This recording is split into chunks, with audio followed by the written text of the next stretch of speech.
uninstalled a lot of them, so that you'll be able to, people that do not know how to install and how to actually get started with plugins can be able to like see things that are going on. So the first thing I'll do is, the first plugin I'll show you is a plugin to work on it that works on inconsistencies in your designs. So a lot of us have been faced with designs that we have like over 500 screens, 400, a couple of screens, even if it's 50, and you get to notice that in some places you have some color inconsistencies, you have some spacing. So I duplicated this, but I will just try and tamper with the colors a bit. So let's bring this here. Let's take this here a bit. Some little minor gray areas. So what this does is that this tool, you go on your Figma community. So what I usually do is, you can go to manage plugins or browse plugins in community. So it depends on me. I could search.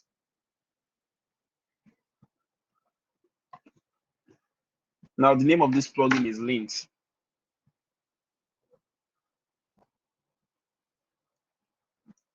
What Lint does is Lint kind of helps you solve those inconsistencies in your design.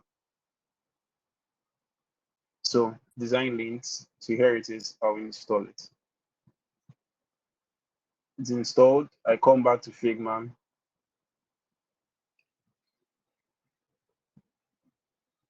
I come here. Okay, sorry, don't mind me. Let me refresh. Can everyone hear me? Can you hear me? Let me know if my network is still good. Yeah, I can hear you. Okay. It has been misbehaving throughout today.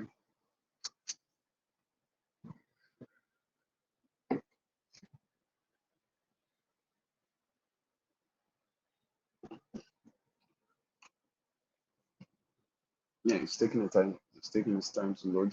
So what Lint does is that Lint kind of like gives you this check for your inconsistency. So let's say I have this. I click on design Lint.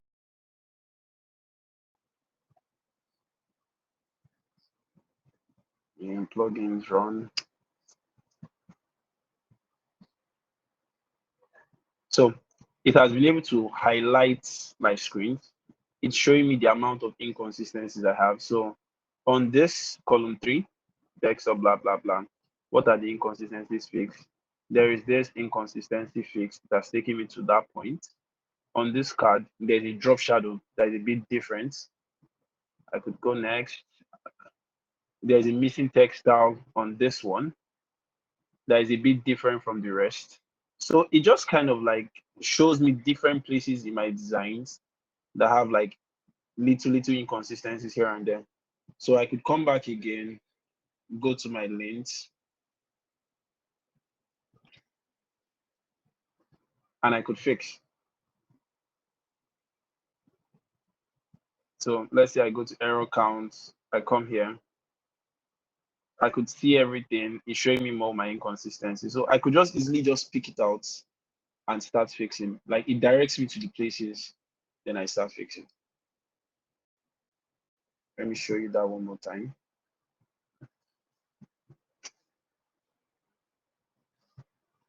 Yeah. So I have this here. Yeah, what's the problem? Blah, blah, blah, blah, blah. I click on this. I select all.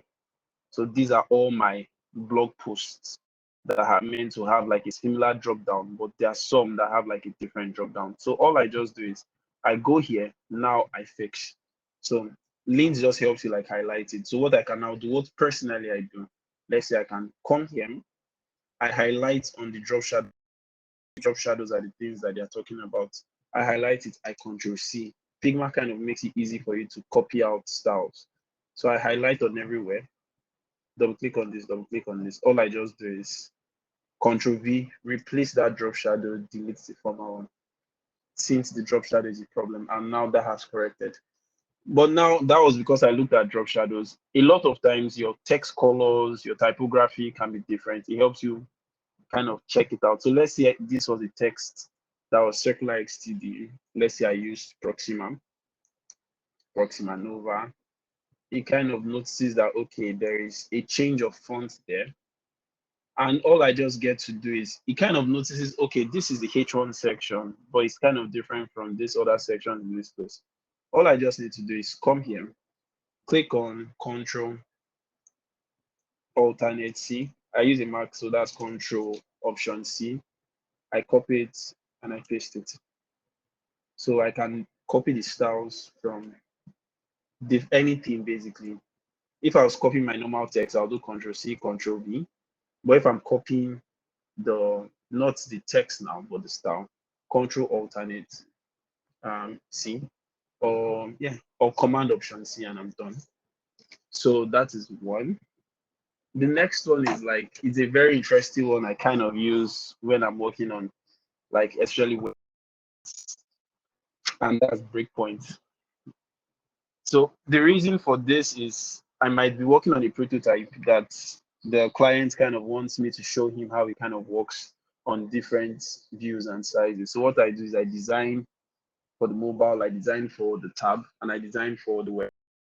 Then I like show you a layout on Figma on how it works. So let me hide this. So let me show you how that works. So I browse in the community again. The name this time around is breakpoints.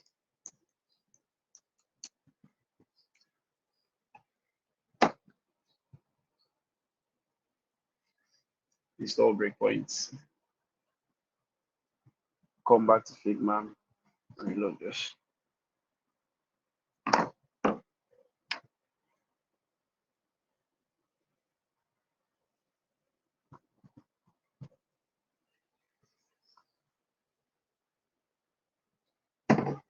So I'll give like a very simple example on how breakpoints works so that we just get to see this. So let's say I create a MacBook Pro. I create let's say a tablet, I create an iPad, then I create a mobile.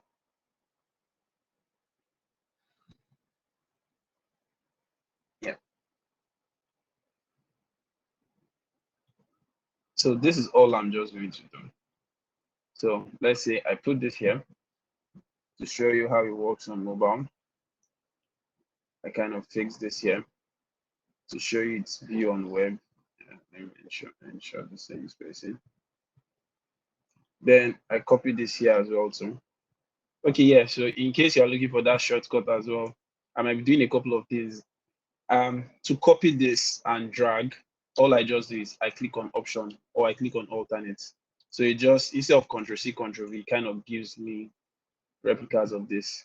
So I could actually create replicas in different directions. But if I want to create replicas in like a straight line, I hold on Shift and it kind of locks it in. So I could either go top to bottom or left to right.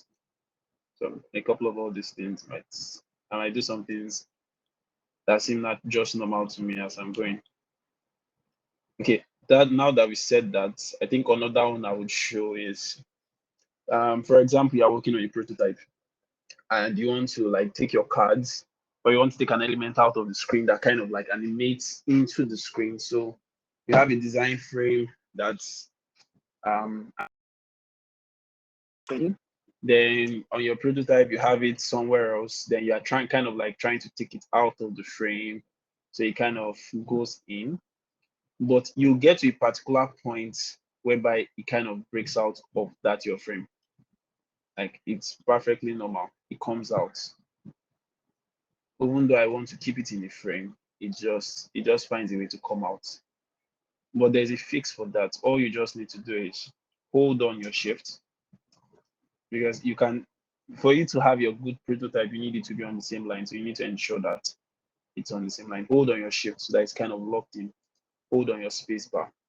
So with space bar, I can actually take it out of the frame and it doesn't leave until I remove my hand from space. So it's kind of locked in. It's like the nice little trick. Don't hold the space bar before you drag on. Click on it first. Once you start dragging, hold on space.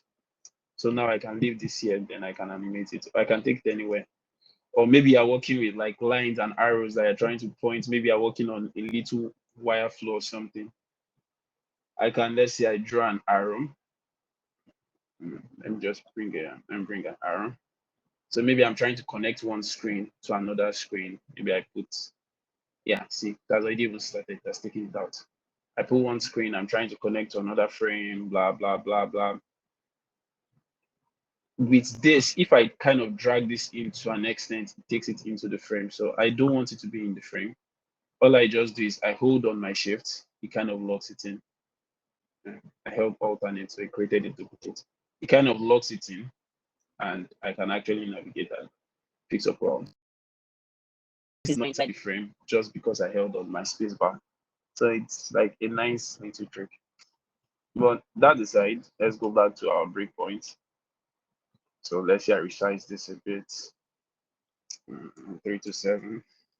This number has entered my head.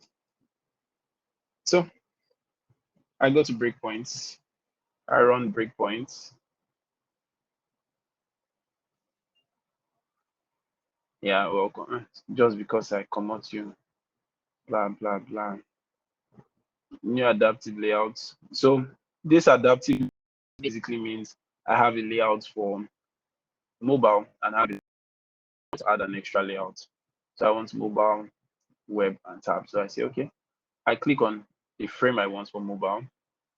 I click on this. What are you doing?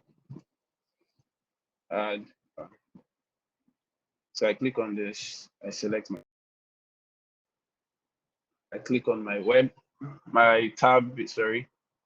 I select my frame and I click on my web. Delete this. Click on my select my frame. So basically what it's going to try to do for me is that it's going to show me how this would feel when it's responsive. So let's say I change this color a bit.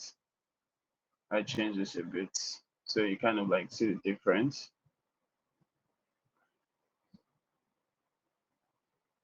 So the moment I start resizing, if you notice there's a breakpoint, I can adjust this. So as long as it's still the web, it's still the web. So the moment I start resizing, it kind of adapts it. I get to my mobile version, it kind of adapts it. So let's say I had 3 stacks here. Let's say I had this as 3 here. Let's say I bring this here, bring this here. Okay, another shortcut I usually just do is I go give the space I want -40, click enter, divided by 3. That's the space I want. I just go drag it. I click on this. So let's say here I want it as in 2s. So I have this, I can do maybe -40 divided by 2. Yeah, I cannot start stressing myself to do that. Then here I have this as 1.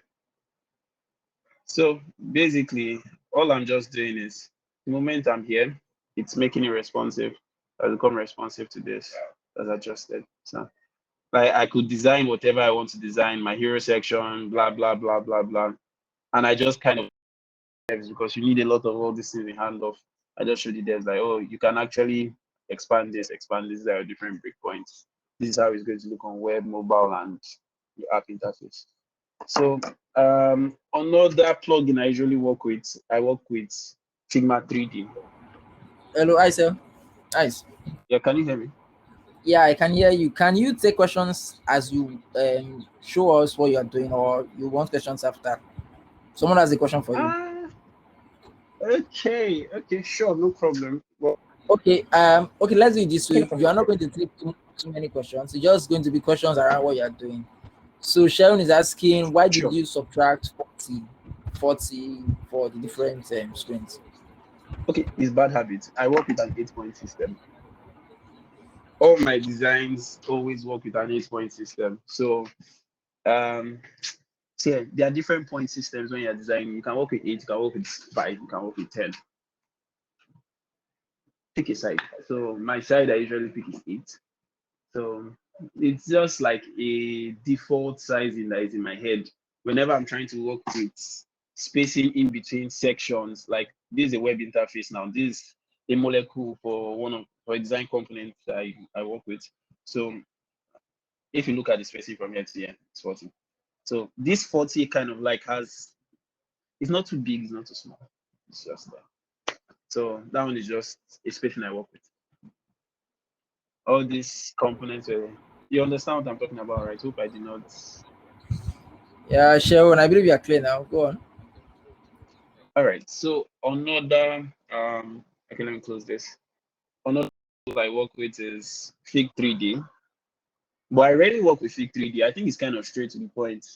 It's just maybe if I want to like do some extra Jara that, or maybe I want to like have a mock-up and I want to like do some, some playful things on the landing page, then I could just easily work with Fig. Let me just open it. A lot of people here already use Fig 3D. Let's just open it for the whole soap sharing.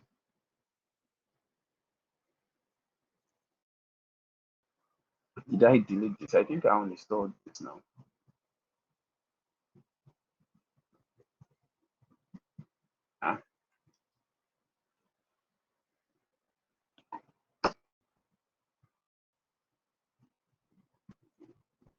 Ah, I didn't uninstall it. No wonder I wasn't finding it when I was searching.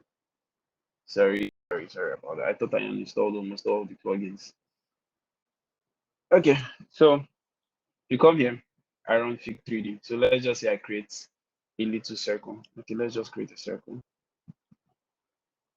So yeah, another thing is if I want to create a shape, most times I just click, drag and drop on the shape. But the moment you start expanding, the shape becomes an ellipse. So I just hold on alternate anywhere on the screen and it kind of resizes it from the center of the shape for me. So it has that consistent all-round circle shape. So I have my Fig 3D. I run it. So here I have a 3D of what I'm working with. I could actually adjust this to see what I'm working with. I could increase the exposure. I could increase the height, change the orientation from orthographic to perspective. Like you could do a lot of things. I could put the visibility of the floor. I could remove it. For people like us that do not know how to work with Blender yet, it's a skill I'm trying to get into, not just time yet. So this is a small trick we use. I could adjust the intensity, adjust the shadow. So now maybe if I'm working on like a design now, I have like a mock-up. I could just put a mock-up. I could work with, extrude it, play with it. It has this 3D effect. Or I could get some little shapes. We are always looking for design elements. I could get some little shapes that I might not have the 3D library or anything for it. I just get to manipulate it with Fig 3D. And I have my 3D version that I could always work with from any design. And it gives this extra feel. And people start asking me where I got my elements from. I didn't actually get it anywhere. So another one that I advise a lot of designers to work with, because a lot of designers kind of ask me, I say, how do you do this? Especially the last auto layout class I took. That's why I said I was not going to take auto layout in this one. It takes a long time to understand auto layout very well. I ended up causing, some people understood, some people had massive confusion and serious headache. So I advise them to work with a particular plugin, and that is Fig Tips. So I'll go to Figma. Just search for tips.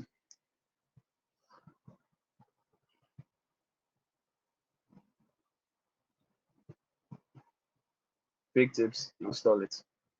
So as long as I've installed Fig Tips, what Fig Tips does is that it's like an inbuilt tutorial inside Figma that if maybe I'm stuck or I forget how to do something in Figma, it kind of like, without necessarily having to go to YouTube having to try and start cracking your head on how you actually do this or how you pull this off. All I just do is go on fig tips.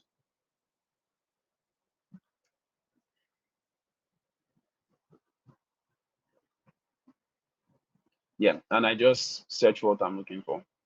I can say auto layout. Yep, this is auto layout. These are different tutorials from different parts of Figma. Let's say I click on one. So while here on my Figma, I can actually be watching. So I can get stuck. I can do whatever I want to do. I can add to canvas. It's on my canvas. I could close. I could minimize. Anything else. I could check for variants, look for tips on design systems, how to work with this. So without necessarily like having to going to YouTube sometimes used to distract me. By the time I go to YouTube, then before you know it, I've seen one music video I've not heard before, and I've wasted 2 hours. So just like an extra tip and incentive. Another thing that I think I would show is Shadow Maker. That is on install Shadow Maker. I'm not sure. I'm not sure if I did. Okay, yeah, I didn't. So a lot of designers kind of struggle with drop shadows. I see it a lot, and it's kind of I advise people not to use drop shadows. I rather work with good contrast than drop shadows. But even if you want to work with drop shadows, since you don't know how to use it yet, there are little tips and tricks that you can use for it. Figma makes life easy. So you just run your drop shadow plugin. Or I actually do it a lot when I'm creating like the initial phase of my component library. I just try and get the best one for the different sizes and different elements. Then I store it as a component. So I can work on the direction and say, okay, I want it from here. I want the shadow facing the top. I want it coming from here. Blah, blah, blah, blah. Just keep on rotating. Say I want the layers to actually kind of be more visible. I could increase the opacity. I could reduce the opacity. I could change the color. So let's say I change it to like this blue, rich blue.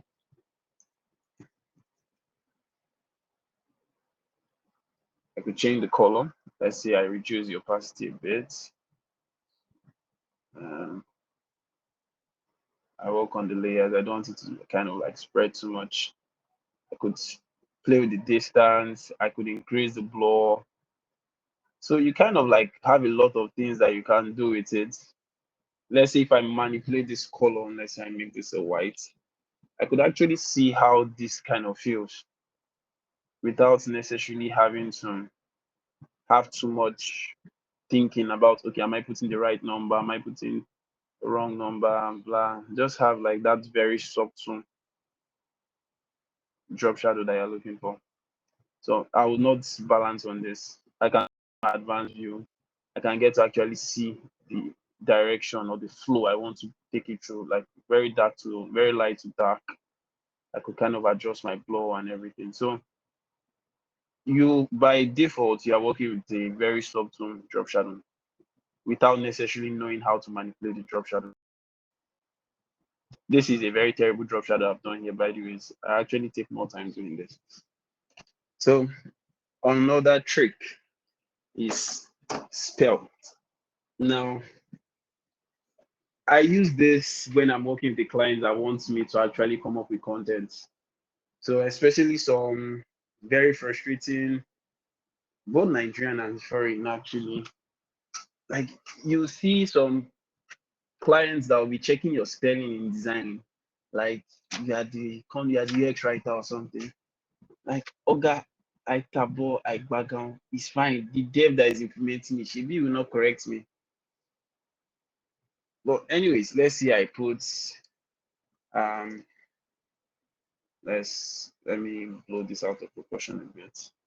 So let's see. I put Helen.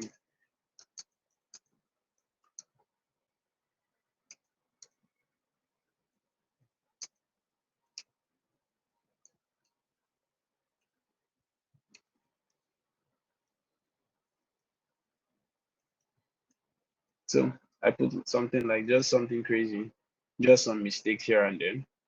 So all I just do is I go to browse. Before I was using this, I actually found out about this plugin I think like last month, because before then I was using Grammarly.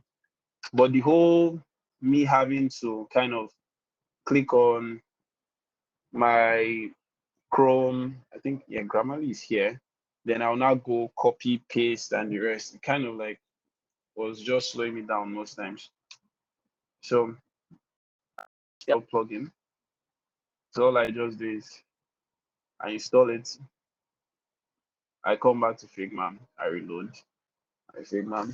It just helps me like kind of check through different stuff I'm working with.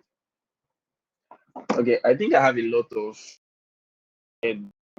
I would, because of time, I will try and just touch on like maybe my last two favorite or three favorites. Okay, just to recap, guys. I don't know. The numbers are dropping. I think it's network. I don't know what's happening. Or maybe you guys are having issues with Beverly. So if you're having issues, you can just let me know on the chats. Maybe it's something we'll consider, or we'll consider using another platform for our next event. But so after this event, I'm going to do a recap. There will be a recording available on this event page for this event, so you can come back here to watch the recording. It will be on YouTube, and a link will be placed on the event page. And also there will be an article that will be summarizing what we learned today. So if you can't get everything now, don't worry. Come back here. You see a link to the article and also a link to the recording to watch. So I say you go on. So maybe okay. You'll be talking around them. And also you talked about, some tips from your work. So maybe you may want to wrap up plugins and just talk around that. Yeah. Okay. So I'll just list out a couple of the plugins that I work with. So let me open my plugin panel. Um. Yeah, Okay. just let. It's actually very easy to manipulate. So I work with. There's a last plugin I think I would show, and that's one I found out of recent, and it's really really nice. The name of the plugin is Wireframe.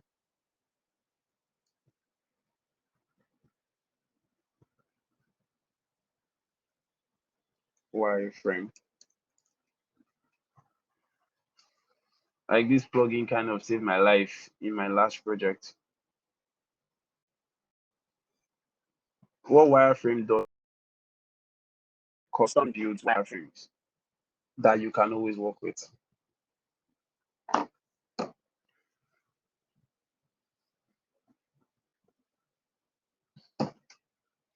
Okay.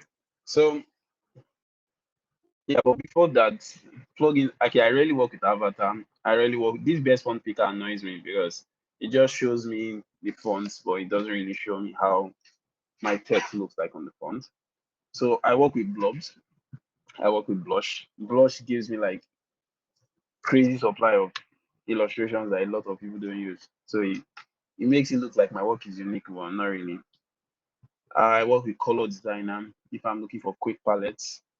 I work with content reels. Content reels helps you get like images, text, full names, emails, everything without having to like duplicate and just have a bunch of duplicate images and the rest. Click on layers, change whatever you're changing. I work with Figma cups a lot. I work with Iconify. I work with Luti files, but I will not explain this now. This is a very complex one to an extent. I work with noise.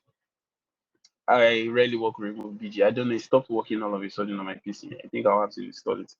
I work with user profiles a lot. I work with Toolpath and I work with Skill. So those are like the main things I usually work with.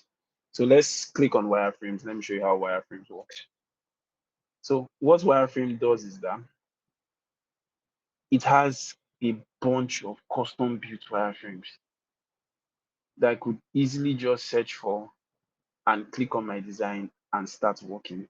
So let's say I search for login. It just gives me like a login wireframe.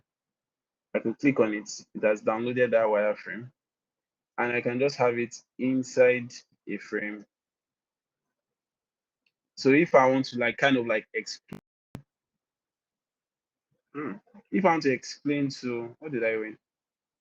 if I want to explain to like a client from like the different user flows, like it starts from the login to this, to this, to this, I just drag and drop. This is the login page. I can say maybe hero section or header. It depends. There are a couple of plugins available. I don't know. Why is it showing me? I should have not installed this thing now. It's all right. So, but there are a lot. There are actually a lot. You get to search. I that remove my license, but well, I'll have to log in again for it. So basically, it just gives you like a bunch of wireframes to work with. Although there are some wireframe kits, but this kind of made it faster. I just searched and I get what I'm getting. It has kind of, I don't know, since I installed it now, it's giving me limited access. Normally before you get to have like a mobile, your web, your tab, and you just get to search through. I would see probably there's a setting I need to do to be able to get that back.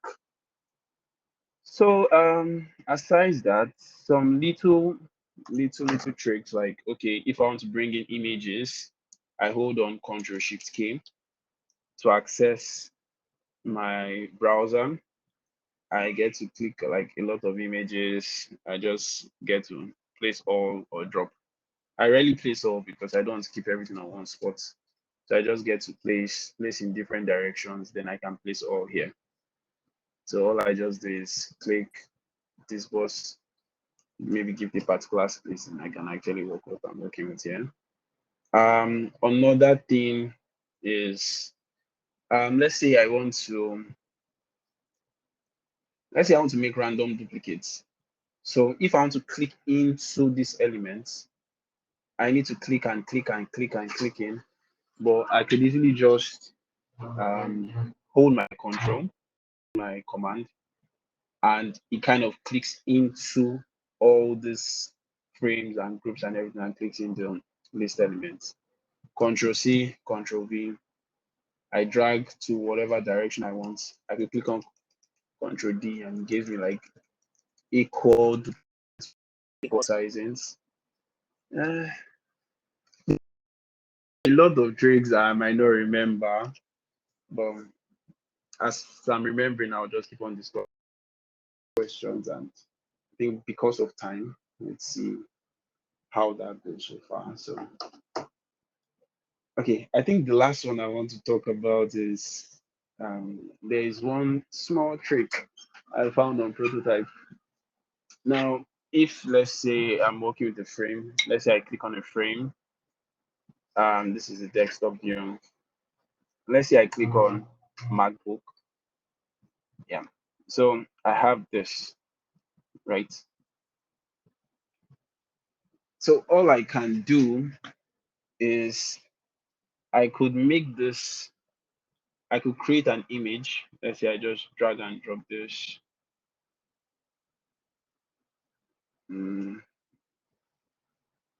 Let's just say I place an image here. But let's just place an image basically.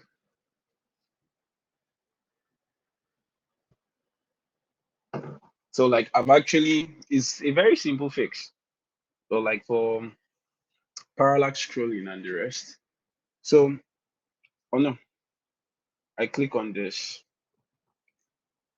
I put this as, I make this background an image. Where is it? User profile. Yeah. So I come here, I crop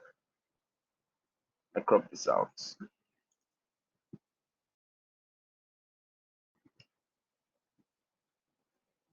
Let's see, I click on this, I crop this. Just don't mind me, I'm just, normally I would have resized this and the rest, but let's just say I crop on this. I'm just trying to do, and then I have this here as my frame. So what I do, let's say I click a background white, 100%, 100%, drag this down.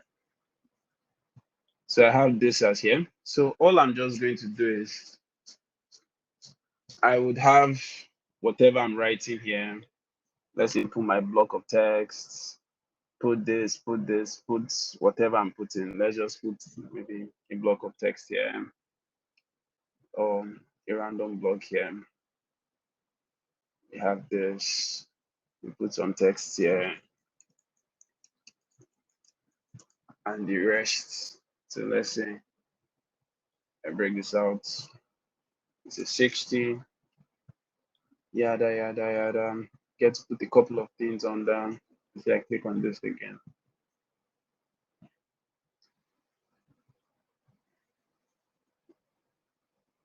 Yeah, then let's say I click on this.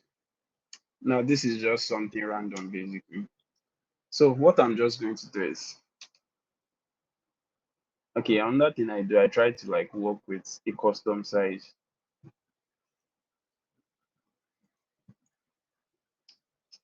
for my MacBook Pro. So let's say I run a prototype.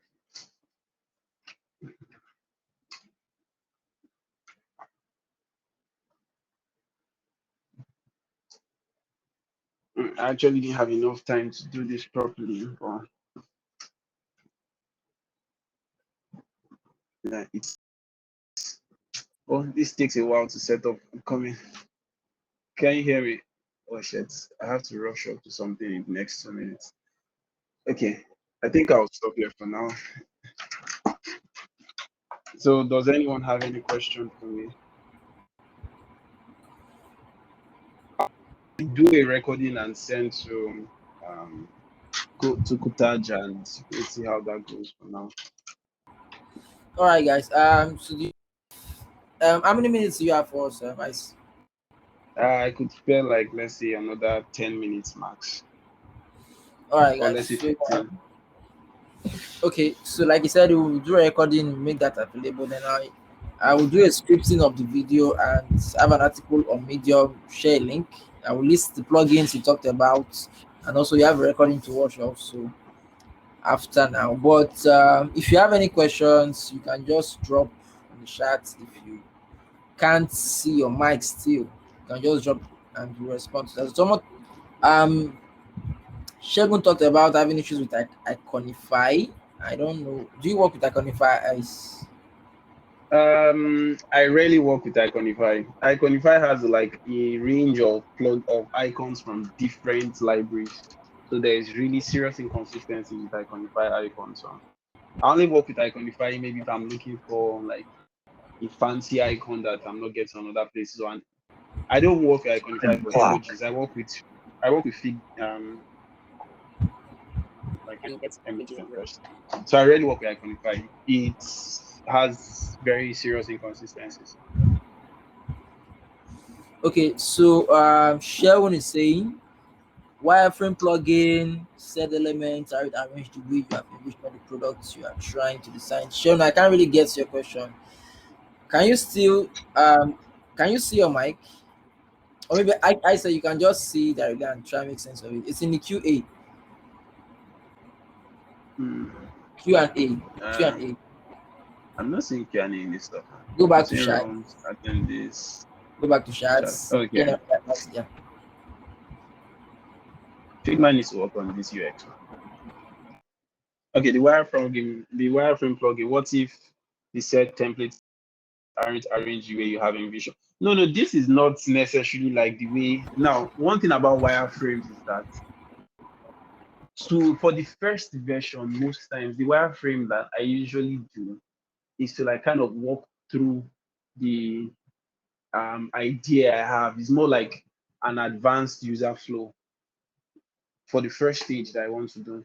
99% of the times I've done wireframes, a lot of times my design doesn't really follow my wireframe. I don't know why, but it doesn't. Because like my visuals kind of change, especially when I start the hi-fi process. But even aside from that, when I'm working on a product, some clients they might not understand user flows and like your whole drawing of cards on mirror and on whimsical. They might want to just see something they can relate with. So I just get to show you, okay, from the login, you go to sign up, you go to forgot password, you go to the landing page. So it's just more like a walkthrough. very quick walkthrough that can be done in minutes before you kind of go into like your mid-fi or your normal low-fi, then before you go into like normal design. A lot of designers cheat. They go straight hi-fi first, then they'll now start graying out everything, start drawing blocks and drawing everything. Then I put gray and then I'm like, this was the wireframe. Oh, God, shut up. You did your wireframe after your hi-fi. You all are bloody cheats. That's the hack. Now that's the hack. The thing is, working with when you get to iFile, as in you get to redesign your wireframe, you like almost all of the time. That's the thing. I never like I try my best to. The wireframe is just like a sketch for me to understand what I'm going to do. My wireframe always changes. Like not necessarily wireframe changes, but my hi-fi a lot of times. I might envision, okay, I'm putting a block here. I want my filters to be here. I want my heading to be here. But by the time I start entering visuals, by the time I start browsing for inspirations, by the time I start researching, by the time I start seeing how some products work, I notice that okay, my wireframe just gave me a concept of the full functionality of the product. But the way I'm going to structure these visuals is a bit different. But it helps me a lot because if I don't do wireframe and I just go into research, uh, I will take like 2 days before I can come up with something good because I'll just be going through a bunch of visuals. But by the time I have like a structured wireframe, I say, okay, I want my text here in a dashboard. Let's say I want my text here, I want my image here, I want my navigation here, I want this section to be able to house maybe recent purchases and the rest. It makes it faster. I can go from wireframe to hi-fi in less than an hour and I'm done. Okay, Ice. So quick one before you run off. I don't think we have any more questions on the chat. You said to run us through your workflow or a workflow. Can you just give us a quick run through of how I don't know to how you work also? I don't know. Okay, so a very, very quick walkthrough. So my walkthrough depends. There is no one standard walkthrough.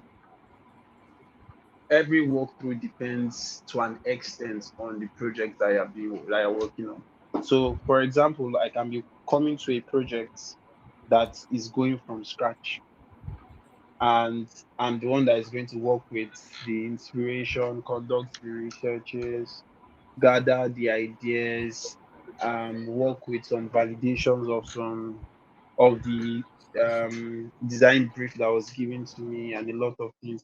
That one I know I'm starting from scratch. I'm working on both the UX and the UI. And I can be coming into a project that the client already has what he has envisioned, what he already wants. He has already conducted a bunch of research. He has already validated the market space and everything. So as a designer, it's bad practice to just collect what they've given you and start working. Now it's in your place to now validate what they've done. So my level of research might not be as detailed as going into qualitative research, but I go more quantitative, like trying to conduct some surveys to validate the supposed solutions they've given. From those solutions, I now start coining out how I draft out my own solutions for the design. But I have to validate it first. During that validation stage, I might find out that some things that they wanted might not necessarily work, or I can improve on the suggested solutions that they've gotten. But the default is I receive a project, I receive a brief. If there is no brief, I cannot start killing myself. After requesting for a brief, if they still do not have a brief, I put them on a call. We discuss the idea of the project so that I can be in sync with what the client or the CEO like can achieve. First thing a lot of designers fail to do is understand the business requirements. Now, business decisions always influence design decisions, but as young designers, we tend to actually ignore that part of design. We just go into want to solve the user's problem. A lot of users' problems might clash with business decisions. There are some things that go on between CEOs that you need to understand before you can actually pull off a design, or your designs will be rejected and you have to go back and you why your designs got rejected. But basically, I kind of understand the business requirements. I understand the problem they're trying to solve. Then you conduct research. So my research, I try to avoid surveys immediately because surveys don't really give me like qualitative data. They just give me more of quantitative data. I use surveys for validation. So I go through research. I go through competitive analysis a lot. I go through, I empathize with users online because there might be no time to conduct a lot of physical questions and interviews. Then I do some interviews. Funny enough, you'll be so surprised how many people will be ready to interview with you for 1K. So I usually collect like interview incentives. So I'm like, okay, I'm going to interview about 20 or 30 people. I'll be needing like maybe 50K. All right, no problem. I'll give them reasons why I get the cash. Maybe just give you 1K. They'll be ready to jump on the Google Meet with you. 1K sub, you are there. Then I'm trying to actually understand the user's problems and the user's ideas behind things. So I kind of get my quantitative data from there. After that, from what I've jotted down, I now use those answers to now structure out a survey. The reason I'm structuring the survey now, a lot of different solutions users bring, but now I'm trying to validate it. I'm trying to work with the one that has the highest user base. So I move from qualitative research to quantitative research. Doing that, I'm working on my mirror board. I'm working on my how do we's. I'm working on my site maps. I'm working on my empathy maps. I'm just trying to tailor different things. I'm trying to like this were the result, these were the questions I asked, these were the answers. What was the summary of things? Just structuring out my UX and my user form. I could show very quickly a mirror board very, very quickly. I would not show too much because this is a project that still currently has like little NDA attached to it. So I would not show you a lot of things out here, but I'll just show you like an insight into the mirror board and how the research kind of goes. So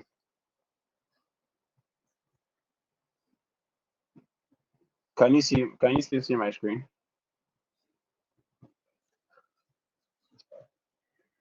So all this, are you seeing all these things that look like dots? Zooming in, these are different key learnings. These are different, what do we want to see? These are how do we want to see it? These are different questions from the interviews. These are the social impacts I was able to deduct from the interviews. These are my validations from my surveys. These are like a whole bunch of questions, some users, some key facts. This is a Jamboard that we just try to like get a lot of things users resonate with. My discovery phase, these little tiles, like my affinity maps, some different researches I was able to go through, some different deductions. So I try to like ensure my research is very strong. Personally, I ask for then I can just jump straight. So like this board is really, really detailed. There are a lot of stuff that are going on here. They are looking very tiny, but if you zoom in, those tiny things, there are a lot of info. So I get to structure and tailor out a lot of things before I gather inspirations, before I start designing. So design, iterate through design, validate with your research, design again, gather like feedbacks, iterate through feedbacks, move to the next phase. So I try to work with let's say I'm working with an e-commerce app, targets the most vital aspect of the app that holds strongest user experience. Hello. So, Okay. can you Yeah, I hear think me? you. Yeah, I can hear you. I think you spent, if not more than 10 minutes. So I a have to couple of run now. questions, but I'm not sure take those questions. So All right, I have four I'll note minutes. them Let's see. possibly. I don't know how we're going to attend to these questions, but I'll note Where the there. questions? Yeah, I think they are in this general, under general. I don't know if you can take them now, but if you can't, that's fine. We are out of time. We Okay. started late and we're a bit behind time.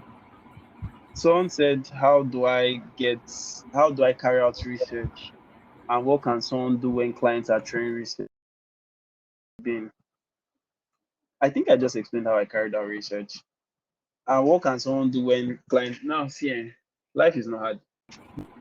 Clients that are very stubborn. There are some clients that do not want to conduct research because probably they don't want to pay for it or they want to get their designs fast. They will have their designs in the market fast. The designs will fail fast, and they'll start looking for designers that are going to do iterations for it. So, but if you can convince them on the reason for a research, good research, it's fine. If you can't, go jump on the call with them, discuss with them. If they can't, it's not my startup. I've tried my best. Gone are the days when I used to argue too much. I'll say, okay, no problem. Shebi, you're paying me. No problem. I will conduct little research on my own part because I really do not be live project that it's going to not get me another project basically.